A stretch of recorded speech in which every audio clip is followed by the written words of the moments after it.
I had two experiences this week that taught me something about joy. I had blueberry pancakes for dinner one night. Joy is like blueberry pancakes. But joy isn't the crumbs. It's the berry, exploding unexpectedly in your mouth, staining everything with its sweet purple juice.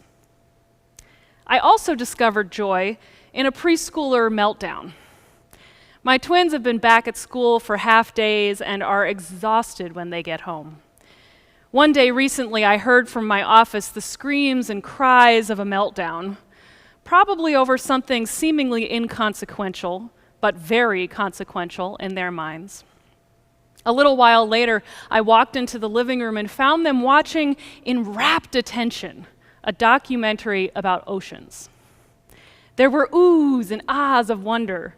There were giggles and shrieks when a whale shot water out of its blowhole. They yelled, "Baby turtles, baby turtles," even as the baby turtles ran for their lives from birds of prey who snapped them up for food. But they did not understand what was really going on there, just that there were baby turtles scurrying across the sand. Life is hard for a 3-year-old, and a meltdown can be just around the corner at any time. But they are really good at seizing joy.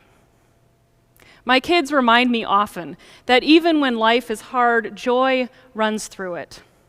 They don't just settle for crumbs. They embrace that joy like they are squeezing a blueberry. Life isn't just hard for 3-year-olds. We are living at a very difficult time in history, and all of us, regardless of age, are sensitive to our context. As the poet Mary Oliver says in our reading this morning, there are plenty of lives and whole towns destroyed or about to be. Much of our world is lacking in wisdom and kindness. And so it's easy to feel guilty when we find joy in the moment, feeling as if we should resist joy rather than embrace it. Margaret Wheatley, a writer and consultant, wrote in her book, Perseverance, "People who experience true horror in their lives frequently recount that joy was part of their experience. For those who haven't been in these situations, the ability to feel joy in the midst of tragedy seems unimaginable. Perhaps they're just putting on a good face. We feel so badly for what they've suffered that we don't let our sympathy be disturbed by the possibility that there also was human goodness in what they endured. But joy is available in the worst, most dehumanizing situations. If we allow this fact, we can learn a great deal about our human spirits, about who we are. Joy resides only inside us. It is never manufactured by external circumstances. And this is the kind of joy that Mary Oliver writes of. Joy that you cannot plan or create, because it arises unexpectedly. Therefore, you must open yourself to its emergence, whenever and wherever it occurs. If you suddenly and unexpectedly feel joy, don't hesitate. Give in to it, Oliver urges us. And don't apologize. It is not insensitive to find goodness and possibility in times of trouble. In fact, it is necessary and life-giving. Just as joy is not manufactured, but rather something that resides within, joy is not a surface emotion, but something of the spirit, which we must call on, especially in hard times, to sustain us and give us the strength and courage we need. I'm not talking about happiness or smiling as we watch things crumble and burn or as we navigate grief. Joy is something deeper. You may not feel happy this morning, but within you there is joy. Joy does not depend on something outside of us to come into being. It's something that rises up from within us. It's a quality of our spirit which always exists and can be accessed. One thing I know is that we humans can hold great joy and seemingly unbearable sadness at the same time. We're complex, paradoxical creatures. Joy is not the absence of suffering, but a recognition and an affirmation that there is an underlying goodness in life. The spiritual wisdom of Mary Oliver's poem is in many ways the essence of Unitarianism and Universalism. So while we didn't do our usual UU 101 worship series this August, here it is in a nutshell. Unitarians believe in the inherent goodness and possibility in all of creation. And Universalists believe that there is enough love and joy to go around. Margaret Wheatley, again in her book Perseverance, wrote that in order to access joy and possibility within, we have to trust that we're more than a collection of very bad things. We have to have faith that at our core, we're essentially fine, whole, and healthy. And we have to believe this about everyone, not just ourselves. This is Unitarianism. Everyone has inherent worth, dignity, goodness, and the capacity for joy. Universalism says that there is enough joy and love to go around. There is plenty. We sometimes lack wisdom and kindness, but God doesn't give up on us. God's love is too big. This is the theology of universal salvation that defines our Universalist roots. And much can never be redeemed, says Oliver. Still, life has some possibility left. Perhaps this is its way of fighting back, that sometimes something happens better than all the riches or power in the world. Better than all the riches or power in the world, joy is a religious experience, both an individual and a relational one.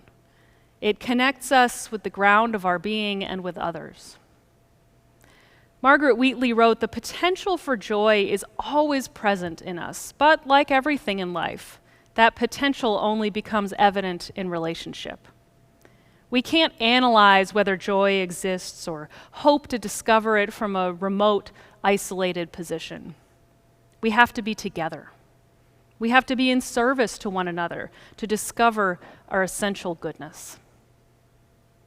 Mary Oliver says, very likely you will notice joy in the instant when love begins. Sometimes this love is for someone close to you, a family member or friend, and other times it is a wider love, expressed through acts of generosity and service to others. Acts of generosity and service are acts of love, and they can bring great joy. When I reflect on Mary Oliver's poem, this is the invitation I hear. Be open to the possibility that perseveres and persists, and seize that possibility through acts of service and love, which will unlock the joy that is always there, waiting to emerge. I know that many of you during this pandemic have eagerly sought out ways to help others and to be of service. It is a reminder of the goodness at the heart of humanity. The final two lines of our poem are, "Anyway, whatever it is, don't be afraid of its plenty. Joy is not made to be a crumb.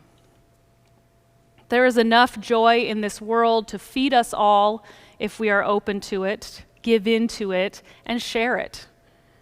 We must not hoard joy, nor should we resign ourselves to get the crumbs that others have left on the floor from their embrace of joy." As a group of us reflected on this poem at the Monday night poetry class, someone pointed out that there is never just one crumb. When you eat a crumbly cracker or cookie, there is never simply one crumble on the table or on your lap. There are many. Joy is like this. Joy is not made to be a crumb. So gather up the crumbs of joy in your life, wherever you find them. There are plenty. Even where lives and towns are destroyed, that inherent goodness is still there and can never be destroyed.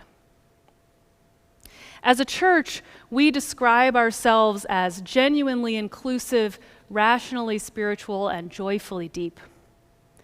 The spiritual wisdom and invitation found in Mary Oliver's poem calls us to live our joyfully deep mission fully.